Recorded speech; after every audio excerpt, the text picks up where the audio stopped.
Shalom, salam sejahtera untuk kita semua. Kita jumpa lagi dalam program 100 hari berdoa. Saudara-saudara, sebelum kita membawa doa kita kepada Tuhan saat ini, saya ajak kita untuk mendengarkan firman Tuhan. Namun sebelumnya, mari kita berdoa.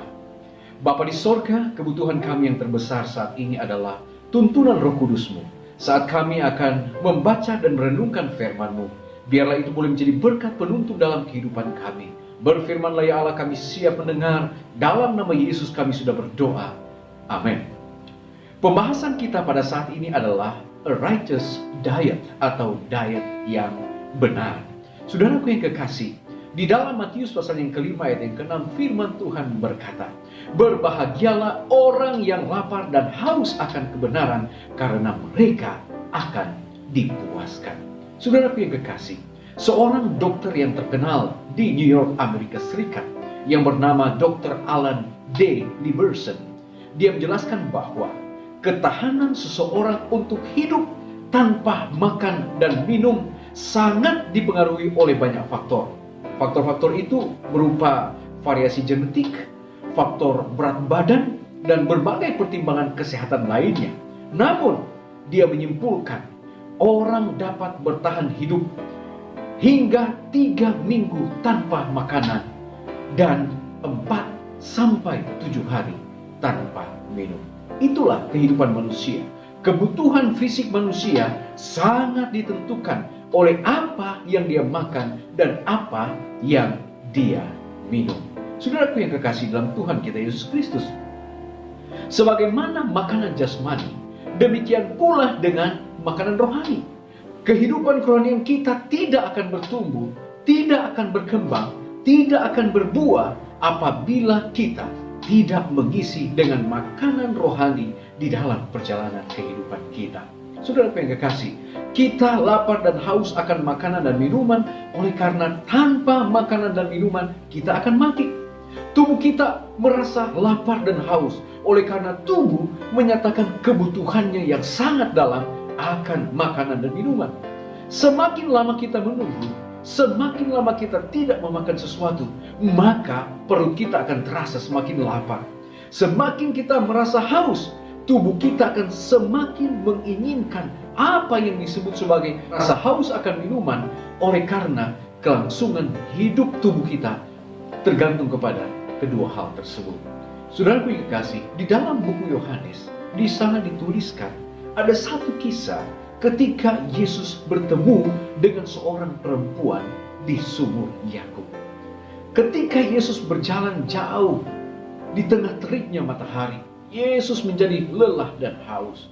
Dia beristirahat di dekat sumur Yakub dan dia bertemu dengan seorang perempuan Samaria di sumur tersebut. Perempuan yang pergi menimba air di tengah hari, dia datang sendirian. Tetapi ketika dia tiba di sumur Yakub, dia bertemu dengan Yesus. Dan pada saat itu, Yesus segera meminta air kepadanya. Peristiwa ini adalah peristiwa yang sangat penting, di mana pada saat itu, Yesus adalah seorang Yahudi. Dia tidak membenci perempuan Samaria ini. Dia tidak menghina perempuan Samaria ini. Dan dia juga tidak mengusir perempuan Samaria ini. Sebaliknya, dia meminta air kepada perempuan ini. Kita lihat di dalam Yohanes 4 ayat 14 firman Tuhan berkata, tetapi barang siapa minum air yang akan kuberikan kepadanya, ia tidak akan haus untuk selama-lamanya. Sebaliknya, air yang akan kuberikan kepadanya akan menjadi mata air di dalam dirinya yang terus-menerus memancar sampai kepada hidup yang kekal.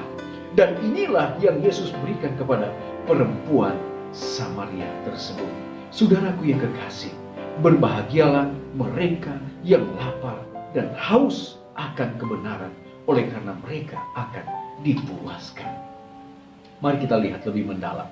Apa artinya lapar dan haus akan kebenaran?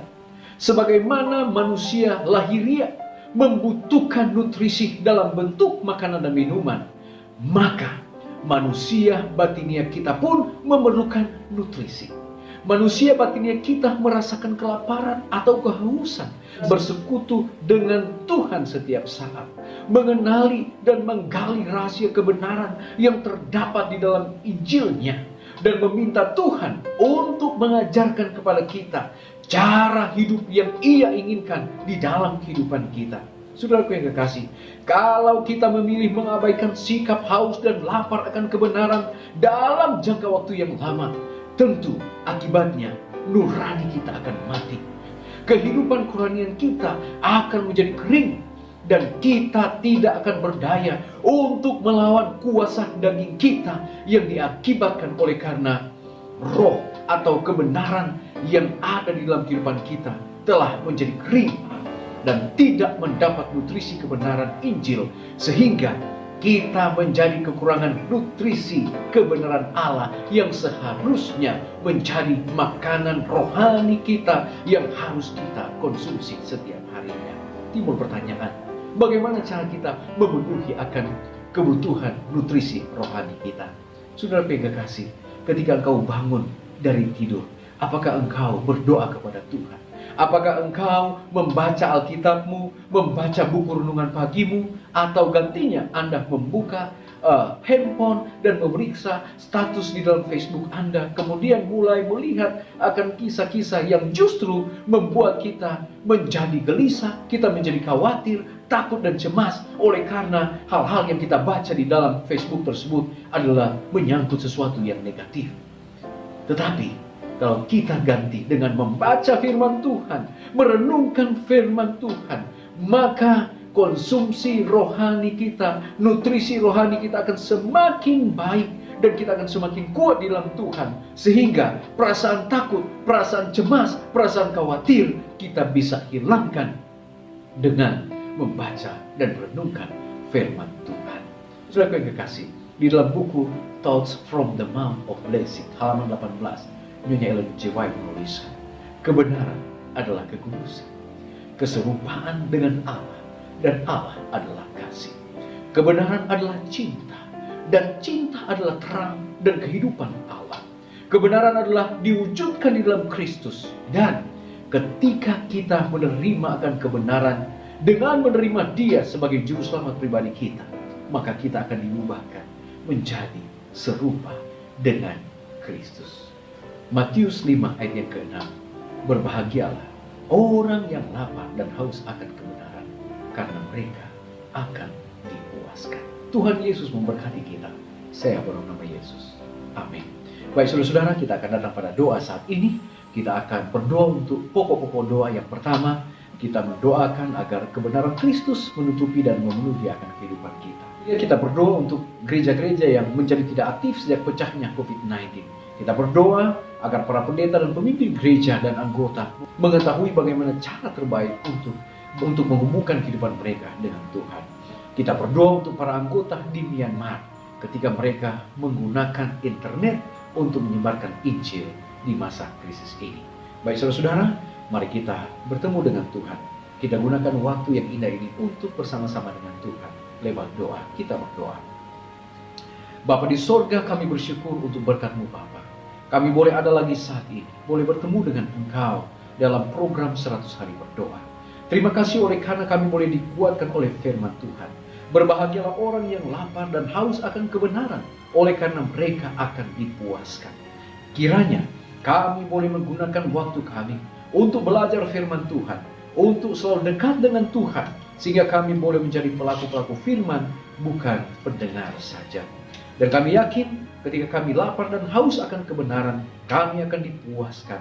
Kehidupan kerohanian kami akan semakin dekat dengan Tuhan, dan kami boleh menjadi pengikut-pengikut Tuhan yang setia. Bapa di sorga, kami mau berdoa saat ini untuk pokok-pokok doa. Kiranya Tuhan akan memberkati seluruh umat-umat Tuhan di seluruh muka bumi ini, agar kami boleh menyadari pentingnya akan membawa kehidupan kami untuk dekat dengan Tuhan, dan menyadari bahwa kebenaran Tuhan adalah yang pertama dan terutama dalam kehidupan kami. Ajarlah kami untuk menyelidikikan firman-Mu dari hari ke hari.